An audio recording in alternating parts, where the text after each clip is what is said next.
Phone पर बात करते हुए रो रही थी अंकिता। रिजॉर्ट के शेफ ने बताई आखिरी काल की कहानी। 19 साल की अंकिता ने कई जिम्मेदारियों और ख्वाबों के साथ नौकरी शुरू की थी, लेकिन उसके साथ ऐसा होगा इसका किसी को भी यकीन नहीं हो रहा है। वहीं अंकिता के शव का पोस्टमार्टम हो चुका है और अंकिता के गांव के एक व्यक्ति ने कहा उनकी मां शमशान घाट में बैठी हैं, अपनी बेटी के शव का इंतजार कर रही हैं। बता दें कि अंकिता को आखिरी बार 18 सितंबर को 3 बजे के आसपास देखा गया था। शेफ के मुताबिक रिजॉर्ट से अंकिता समेत 4 लोग निकले थे, लेकिन रात 9 बजे सिर्फ 3 लोग ही लौटे थे और अंकिता समेत 4 लोगों का खाना मंगवाया गया था। इस दौरान अंकित ने कहा कि आज अंकिता के कमरे में खाना लेकर वो जाएगा, लेकिन अंकित स्टाफ को गुमराह करने की कोशिश कर रहा था। आपको बता दें कि अंकिता के परिवार में माता पिता और एक भाई है। उसकी मां आंगनबाड़ी में काम करती है। परिवार आर्थिक रूप से काफी कमजोर है। बता दें कि राजस्व उप निरीक्षकों ने विधानसभा अध्यक्ष रितु खंडूरी को राजस्व पुलिस क्षेत्रों में नियमित पुलिस के संबंध में पत्र लिखा है। और उधर आम आदमी पार्टी के नेता सरिता सिंह का आरोप है कि अंकिता भंडारी की हत्या में भाजपा के बड़े नेता का हाथ है और यह घटना अत्यंत पीड़ादायक है और देश में महिला अपराध बढ़ने के पीछे बीजेपी नेताओं का बड़ा रोल है। और वहीं कल दोपहर 12 बजे आम आदमी पार्टी की महिला शक्ति भाजपा मुख्यालय का घेराव कर बीजेपी के खिलाफ प्रदर्शन करेगी। आपको बता दें कि गढ़वाल जिले के यमकेश्वर विधानसभा इलाके के एक प्राइवेट रिजॉर्ट में अंकिता रिसेप्शन में काम करती थी और अंकिता बीते 18-19 सितम्बर से गायब थी। पुलिस और SDRF की टीमें जिला पावर हाउस के पास शक्तिनगर में तलाशी अभियान चला रही थी।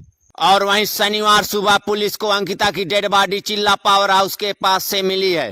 लेकिन अंकिता भंडारी की हत्या से पूरे उत्तराखंड में आक्रोश का माहौल है। अंकिता पौड़ी गढ़वाल की रहने वाली थी और 19 साल की लड़की ने कई जिम्मेदारियों और ख्वाबों के साथ नौकरी शुरू की थी, लेकिन उसके साथ ऐसा होगा इस बात का किसी को भी यकीन नहीं हो रहा है। और वहीं अंकिता के शव का पोस्टमार्टम हो चुका और पौड़ी में अंतिम संस्कार होगा।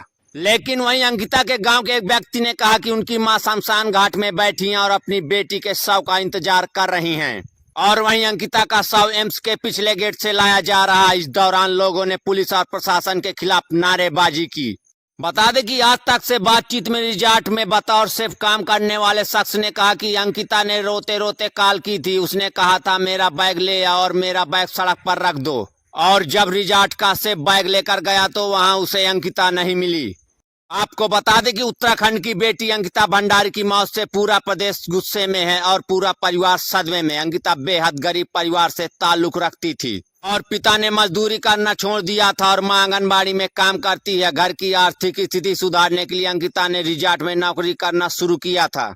और वहीं बेटी की मौत से पूरा परिवार तो सदमे में है ही, लेकिन पूरा प्रदेश भी अंकिता की मौत से दुखी है। और 19 साल की अंकिता के लिए हर कोई इंसाफ की मांग कर रहा है। प्रदेश में अंकिता के लिए जगह जगह प्रदर्शन किए जा रहे हैं और लोगों की बस एक ही मांग है कि अंकिता के हत्यारों को फांसी की सजा दी जाए।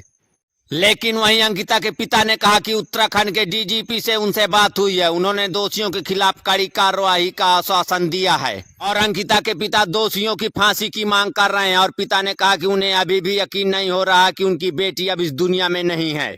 और वहीं अंकिता भंडारी केस में रिजॉर्ट मालिक पुलकित और मैनेजर सौरभ भास्कर और अंकित को 14 दिन के लिए जेल भेज दिया गया है। लेकिन उससे पहले नाराज लोगों का गुस्सा आरोपियों पर फूट पड़ा। पेशी पे ले जाते समय लोगों ने उनकी पिटाई कर दी। 19 साल की अंकिता जो एक रिजॉर्ट में काम करती थी, उसे आरोपियों ने पहाड़ी से नहर में धक्का दे दिया था। और वहीं मामले को लेकर DGP अशोक कुमार का शनिवार को बड़ा बयान सामने आया था और उन्होंने कहा कि इस मामले में रिजॉर्ट मालिक पुलकितार सहित 3 आरोपियों को गिरफ्तार किया गया है। अंकिता पर गलत काम करने का दबाव बनाया था। और DGP ने बताया कि अंकिता भंडारी पर पुलकित के भाई अंकित आर्य को स्पेशल सर्विस देने के लिए दबाव बनाया जा रहा था। और वहीं अंकिता मर्डर केस में CM पुष्कर धामी ने भी दुख जताया और कहा कि उत्तराखंड की बेटी को इंसाफ जरूर मिलेगा। और CM धामी के निर्देश पर प्रशासन ने अंकिता हत्याकांड के आरोपी पुलकित आर्य के रिजॉर्ट पर बुलडोजर चलाया। तो वहीं गुस्साए लोगों ने आरोपी पुलकित आर्य के रिजॉर्ट के पिछले हिस्से में अचार बनाने वाली फैक्ट्री में स्थानीय लोगों ने तोड़फोड़ की, फिर इसमें आग लगा दी। आपको बता दें कि 19 साल की अंकिता न केवल मेहनती बल्कि होशियार लड़की थी। दूसरों की मदद करने से भी कभी पीछे नहीं हटती थी। और वहीं आज तक से बातचीत में अंकिता के क्लासमेट विवेक ने बताया कि मैंने अंकिता के साथ 12वीं तक की पढ़ाई की है और साल 2020 में उसने कॉमर्स सब्जेक्ट लेकर 12वीं की कक्षा में पूरे स्कूल में टॉप किया था और उसकी पढ़ाई पौड़ी गढ़वाल के बीआर मॉडर्न स्कूल से हुई है। 12वीं में टॉप होने के साथ साथ उसे बिजनेस सब्जेक्ट में भी बेस्ट स्टूडेंट का अवार्ड मिला था। और विवेक ने आगे बताया कि अंकिता क्लास में टीचर के हर सवाल का जवाब देती थी और टीचर भी उसे काफी पसंद करते थे और पढ़ाई के साथ साथ अंकिता दूसरों की मदद करने के लिए भी हमेशा तैयार रहती थी। आज की इस खबर पर आपकी क्या राय हमें कमेंट बॉक्स में जरूर बताएं। ब्यूरो रिपोर्ट, उत्तर भारत टाइम्स।